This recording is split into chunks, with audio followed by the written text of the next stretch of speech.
Lolo, ingat po kayo dyan. Nangangagat ang mga aso dyan. Alam ko, iho.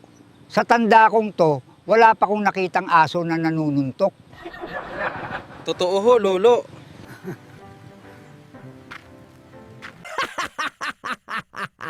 Inday, bakit kaya ang bilis maubos ng toothpick natin? Kakabili ko lang kahapon, ha? Ay ma'am, hindi ko nga po alam. Pag ako po gumagamit ng toothpick, binabalik ko naman po. Ano ba naman yan, Inday? Talagang binalik mo pa? Lo, kumain na po kayo kahit 2 kutsara lang. Sige na po. Oscar, sira ba ulo mo? Lugaw nga, di ko malunok, kutsara pa. Alam mo ba, Marites, muntik na ako maging best employee sa trabaho ko kanina. Talaga ba, Oscar? Yang tamad mong yan, paano naman mangyayari yun? Ini-announce kasi yung best employee kanina, yung katabi ko lang yung itinuro, o di muntik na. Ay nako, Oscar, gutom lang yan.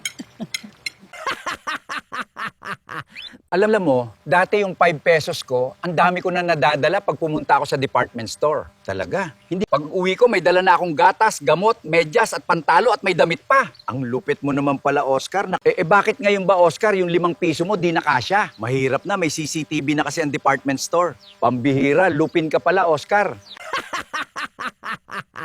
Bakit may paso ang tenga mo, Oscar? Nagmamalantsa kasi ako kanina, tapos biglang may tumawag.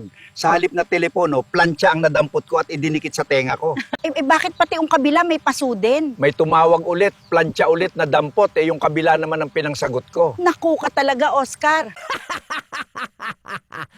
Ano ang kaibahan ng biology at sociology?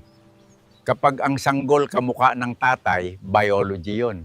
Kapag ang sanggol kamukha ng kapitbahay, sociology yun. Gets mo?